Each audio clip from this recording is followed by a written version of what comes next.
Hey folks, David Stewart here. Does the world really need a remake of Final Fantasy VII? One of the most iconic Japanese RPGs ever made, one of the most iconic games of the 1990s. If you'd asked me that question back when they announced it, you'd probably guess my answer. The answer would be no. We don't need to be remaking classic games, just like how we don't need to be remaking classic movies. Except I started seeing a lot of hype for this Final Fantasy VII demo. So I played the demo. This game is awesome. And I gotta say, my opinion is a lot more confused when it comes to remakes. And I think there are some arguments to be made for remakes that are in opposition to a lot of the arguments I make against remakes that are unique to games at this point in time and will probably be invalid in the future. Let's start by comparing this to movies, or just talk about my baseline opinion on movie remakes, which is that I don't think we should do them. I don't want to pay to go see them. If you want to see the original movie, you can always watch it on DVD. And I think that this is a low-risk venture by studios to pump out big blockbuster movies that they really don't have to put any kind of creativity into and take very, very little risk with.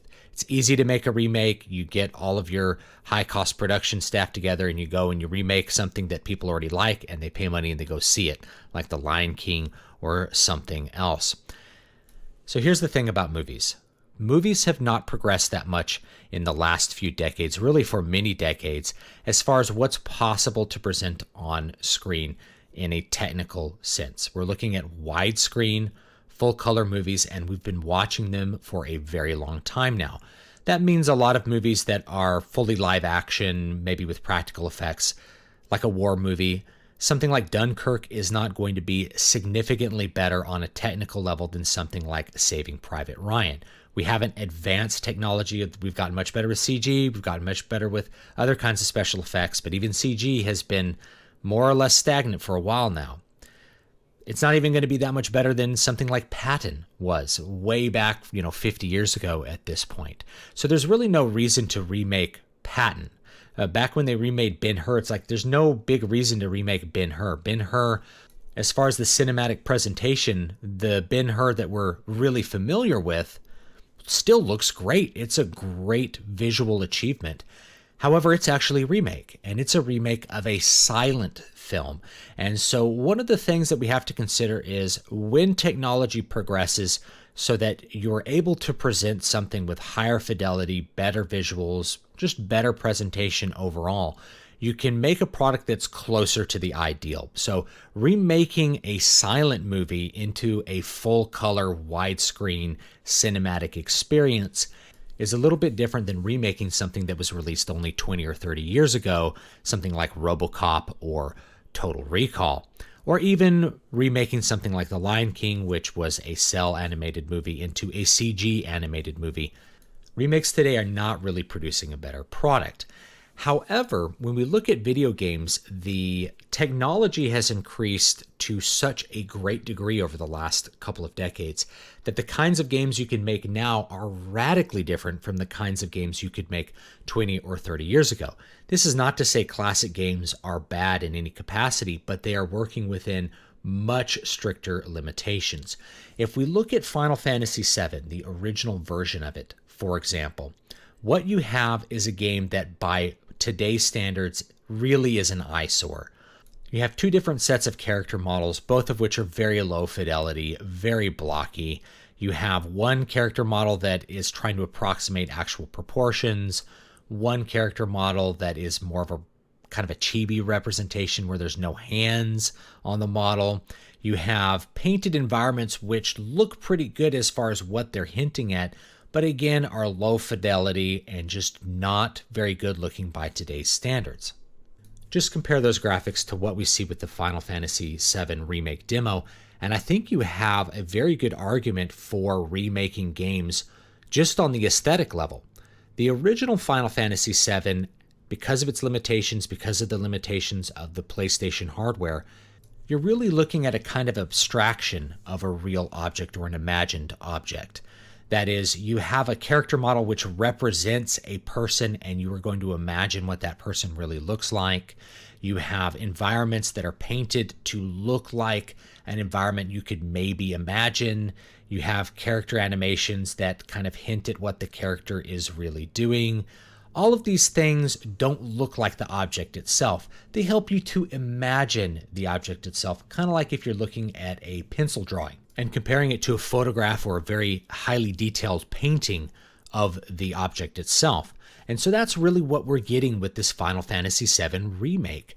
Rather than getting a rough approximation of an object that the designers were imagining, an environment that was existing really in the heads of the game designers, we get those things themselves. We get the object itself presented to us in enough detail that we don't have to fully imagine it. It looks like what it looks like.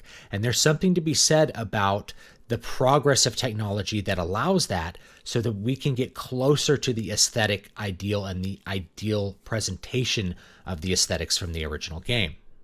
I think fans have been waiting for years to see Cloud look like the way he looks in this demo. At the same time, the progress of technology has also changed what is possible in terms of gameplay. The gameplay that we see in the Final Fantasy VII demo was simply not possible in the same presentation that we see with this new game back in the 1990s.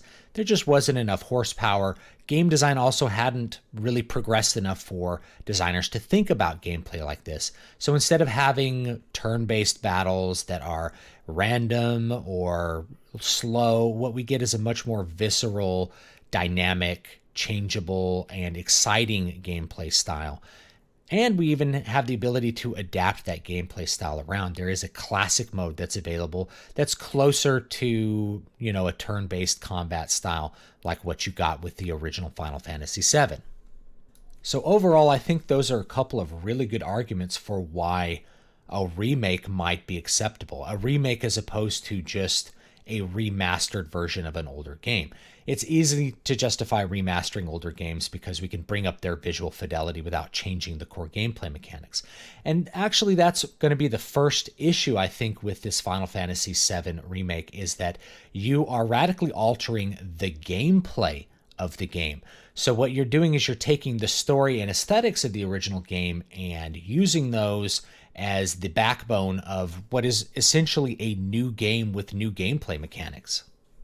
Are fans going to be happy with the changes in the gameplay? I don't know. But it also brings up the question of just what does a remake mean if we're changing the gameplay elements of it?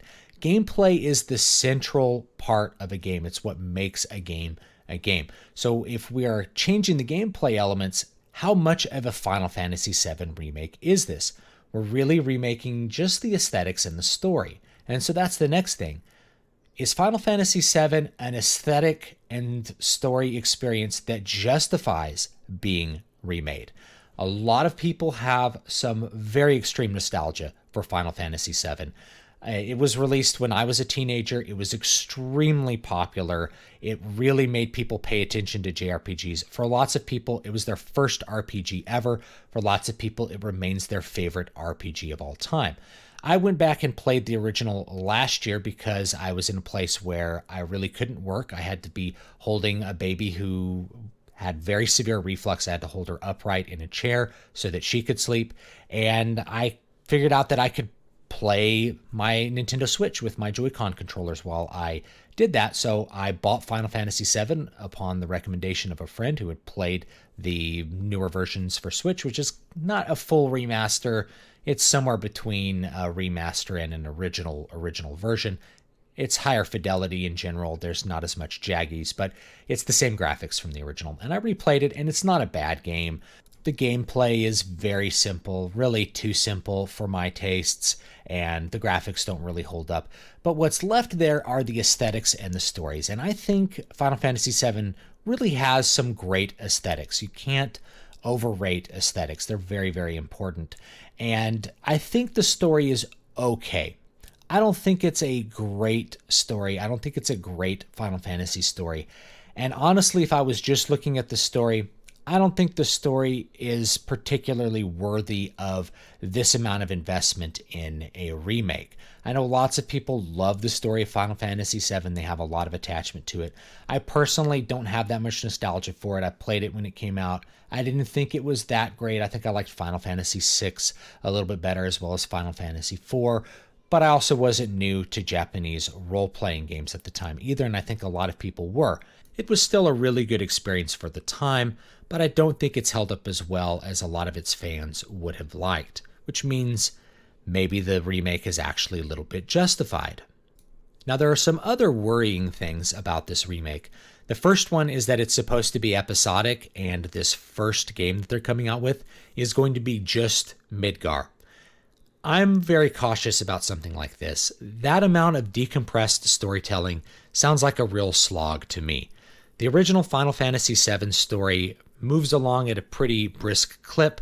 You don't ever really get interrupted by having to deal too deeply with game mechanics to figure out how to overcome any kind of boss fight or get past any kind of hard part. So it really just kind of moves through the story rather quickly. While I say this, I know that there's a lot of fans of the game that would actually want to spend more time in the world of Final Fantasy VII. This is why they play a lot of the companion games that have come out since then.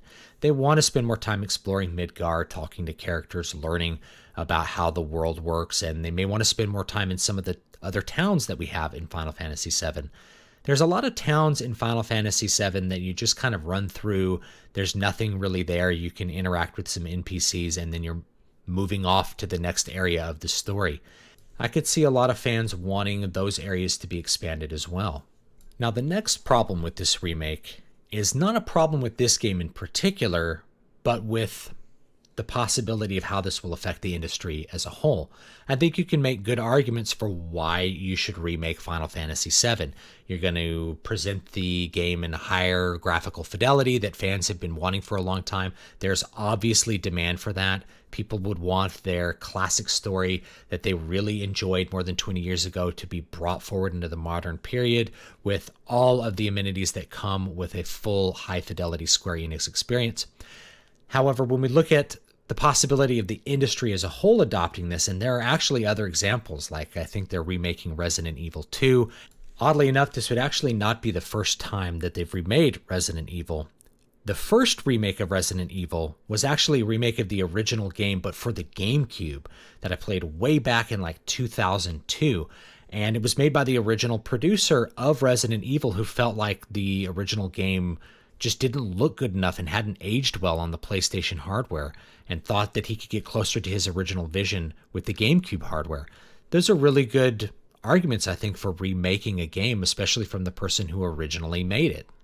But if this creates a larger trend like what we've seen in Hollywood, this gives games companies the opportunity to avoid the risk of putting out new and original properties and instead go towards remaking properties that have a high nostalgic value, have a built-in fan base that you don't really have to do a lot of marketing to in order to convince them to buy it. It could have a lot of negative impacts, and in fact, I predict that that is what we're going to get. Now, that being said, I think we're already there with the AAA industry. We're not getting a ton of remakes, but we are getting just sequel after sequel of established properties.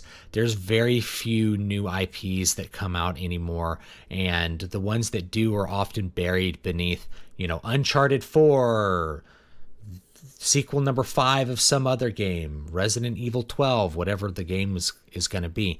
We just keep producing more sequels in the same series. In that case, it's really not much better than Hollywood already at this point. The difference is we haven't seen something on this level. We haven't seen a game that was considered a classic be remade, and be remade totally different from the original as far as gameplay goes. Not just a remaster, but really a new game. I'm not sure what to say about this. I will say that I've played the demo, and it's really good. It's very, very fun, and I feel like it's a much better presentation of the story that they had in the original Final Fantasy game. I wasn't a believer, but I went ahead and played the demo, and it ended up being a lot of fun. So those are my opinions on the Final Fantasy VII Remake.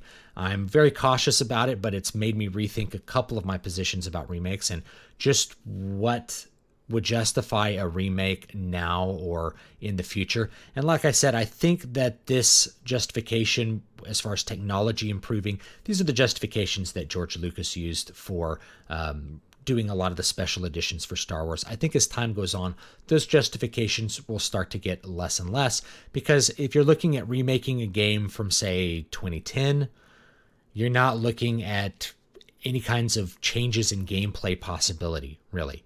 Maybe except if you're going like VR, but they've already done that. They've done like Skyrim VR and things like that. So you're not looking at a whole lot of possibilities for remaking games from the modern era. Just the games that were maybe on the cusp, like in the PlayStation era, they're very forward-looking. They wanted to show you high-fidelity graphics. They wanted to show you things which looked photorealistic, but the technology wasn't there at the time. Lastly, one of the things that you have to think of whenever you see a remake come out is that the resources that the company is spending on that remake, they could have spent on something original rather than the remake. Companies are not infinitely scalable up and down, adding as much staff or subtracting as much staff as they want to do however many or however few projects they want. You are choosing which projects you want to undertake. And while the Final Fantasy VII Remake might be a good game on its own, if you just judge it on its own, and it might please a lot of fans, that does represent some other original property that is either going to take longer to come out or maybe doesn't come out. We're not really seeing what the company would have done had it not had this incentive to make a remake in the first place. That might be considered a negative consequence of the acceptance of remakes, is that what you're not seeing is other original properties which carry a little bit higher risk actually coming out and being produced by these AAA game companies. So anyway, leave me your thoughts down below. And don't forget, I do have a new book that just came out. It's called The Keys to Prolific Creativity. It's all about designing your creative process, how to manage your schedule, your time, your attitude towards your work in order to produce a lot of creative output, whether you're an artist or a writer or a musician. So check it out, and I'll see you guys next time.